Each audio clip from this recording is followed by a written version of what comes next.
somehow. That's all that matters. It's just they're they're the kings of the North. This is always Element Mystic's MO from the get-go. That's why there's a joke. They're the Starks of PUBG, man. They just are always up there. That's why Korean viewers, they always joke about how Elemental Mystic, they are being sponsored by North Korea. Oh, come on now. That's actually pretty funny. Yeah. But 4 a.m. back towards Hacienda. A good place, but I think the compounds in Hacienda, like it's quite similar to where Sun Sister and which team was it? Infantry, was it? Having a toe-to-toe 4-on-4 fight back in the second. Still, the thing is this circle of guys has all land in it, and it's all like basically playable land. There isn't really much. This is basically about the most generous circle you can have. I say that Detonation Gaming White thinks they have a safe rotation. Tianba has set up a bit of a trap. Now it isn't potentially. I don't know about Silver though. Oh. No. He doesn't know because Lin Shun never gave away his position. That's an open air Murado. Is it going to be a finish? He's so weak. It's going to be an explosion. And down goes, what was this? Oh, this is a different vehicle.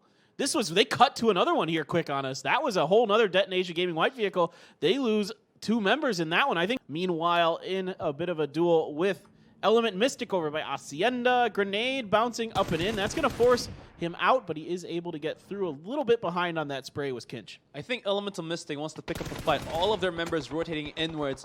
Something going to take a couple shots, but in the meantime, Sun Sister is losing most of their members. Fieshin does go out, so that's going to be 2 remaining for them. But nonetheless, we're going to be looking back towards Elemental Mystic. All of their members all quite well spread out in the compound. Call it a curse, and they're going to have to back out, otherwise it's going to be a wipe easy. Yeah, you would imagine that these two teams would kind of butt heads eventually. They both like to come in from the north. They're trying to play it safe as long as possible. Now we're finally seeing it. There we go. Opening knock from Maknae onto PH111. Looking over to another member. Is he going to get a double here? He is. Maknae doing a great job finding a couple members onto Curzon. So far, advantage Element Mystic.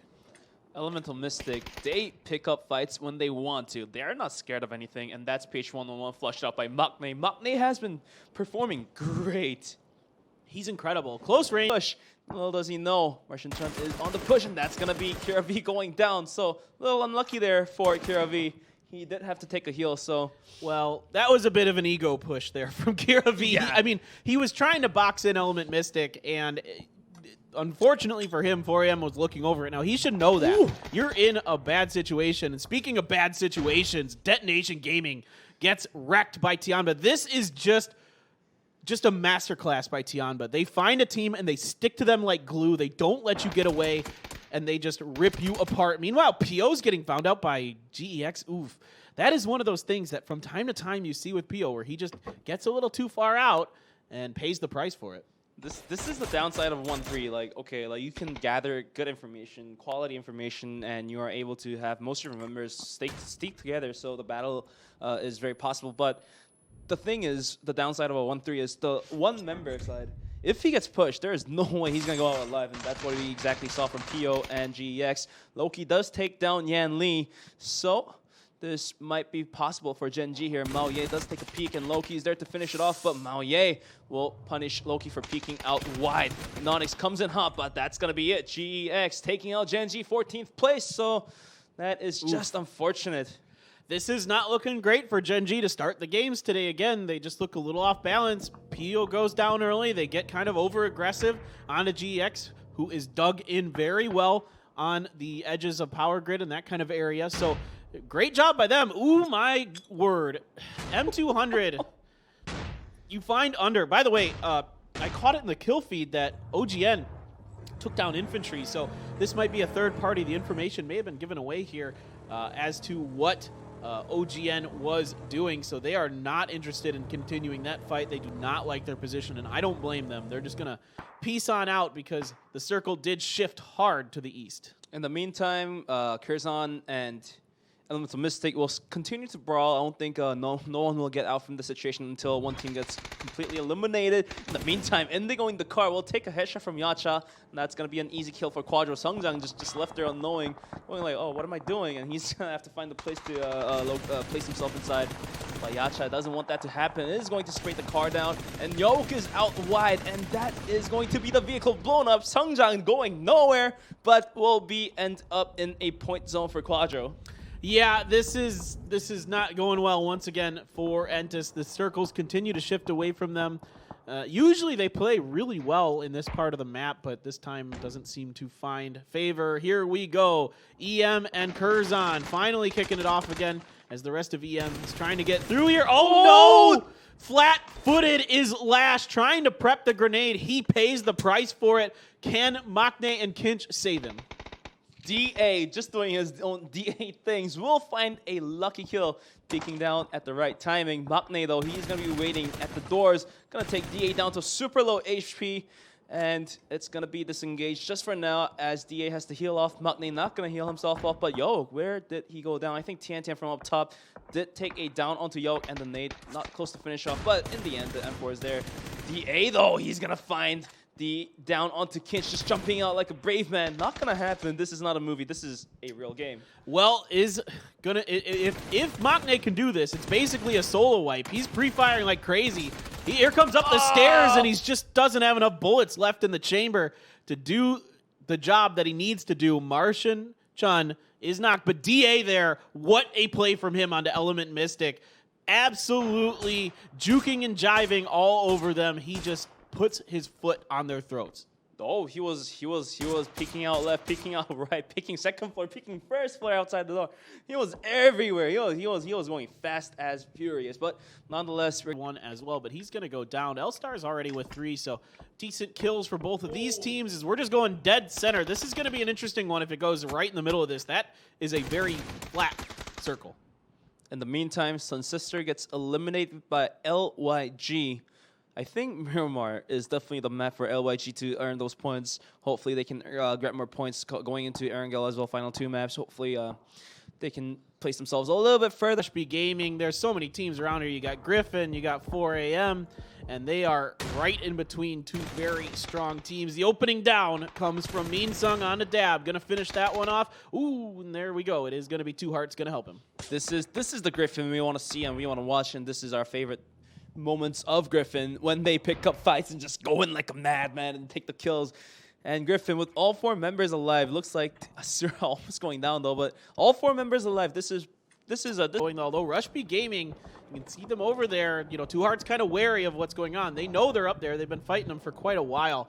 LYG does end up finishing out Curzon, but what a job by DA there against Element Mystic. That is some very, very fancy stuff from him. LYG picking up kills onto Curzon will move themselves up to 81 points, taking the 3rd spot here. But you never know, the placement points are also going to be added after the match is ended. Pow Pow is going to rotate himself in towards the circle as well. The squad of RBG, 3 members live and well, and that might not just be enough to push off all the teams having 4 members strong. Spirit taking his shot onto Renba. Quadro losing a member, not just yet.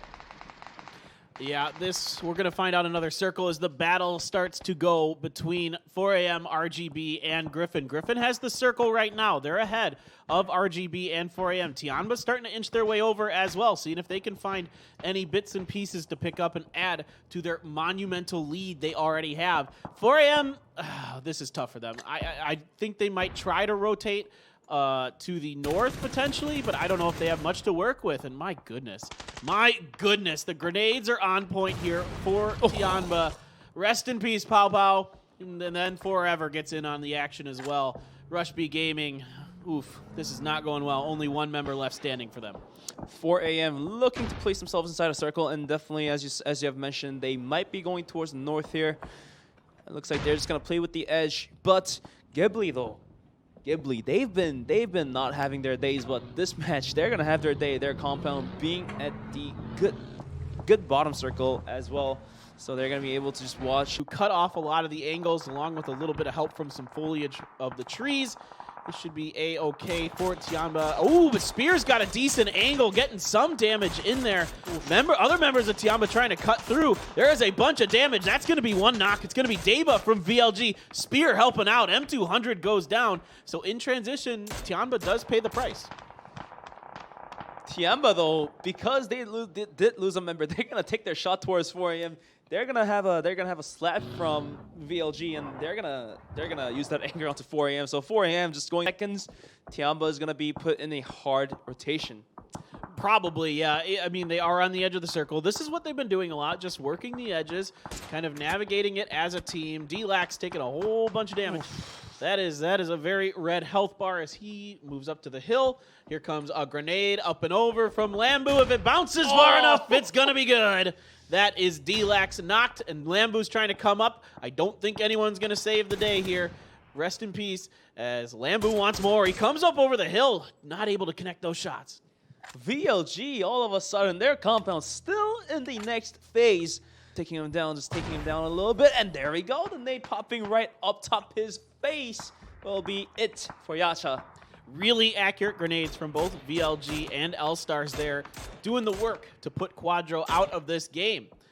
Luminous Stars Gaming still 4 up, 7 kills. This has been a nice little round for them. 4AM had to go for a shack on the north side. Didn't really have any other better options. It was a very, very difficult shift for this 4AM team, and you can see Tiamba taking a lot of advantage of it, as it's also going to be L-Stars getting involved. I think this could potentially be the end of the day for 4AM. Fire all around them. Lin Shun trying to poke at the toes, but actually isn't able to find anything just quite yet, and that's going to open up Tiamba to a little bit of hurt themselves.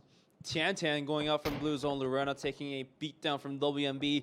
So suddenly, Tiamba's lost almost all of its members. Lin Shun, the last one to be surviving. I think Lu wants to just get out from this, but I think he's just gonna burn out. The spray down from Lu will take a revenge onto Lin Shun, but Lu, I don't think he has a no way in to the next phase.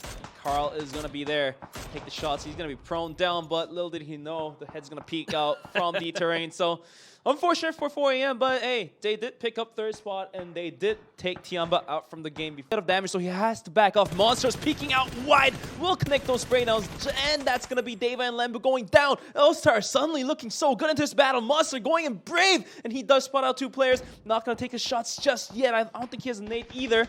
Oh, this is not looking good for VLG. Hikari trying to hold the angle on the side. Monster still pushing up and over. Gonna finish off those 2 knocks. Spear can't connect anything himself. He is trying to do everything he can to hold on. Is there some magic here for VLG? Up and over. He can't get the knock. Oh, he thought he had it. He didn't. L-Stars takes game number 2. L-Stars. That was such a good push from them. They did take out Lambu, and I have nothing else to say, but it was some top-notch push you could observe from any pro league of PUBG. They got the initial knock, and they knew that the thing in a 4v4 is when you have the knock, you basically put the other team in a really bad position. If they go for the res and you're aggressive, all of a sudden it's a 2v4. So you're giving yourself really good numbers situations, and as long as you don't lose a player on the flank along the way, you can just kind of bully your way through, and that's exactly what we saw from Luminous Stars game. That's just the biting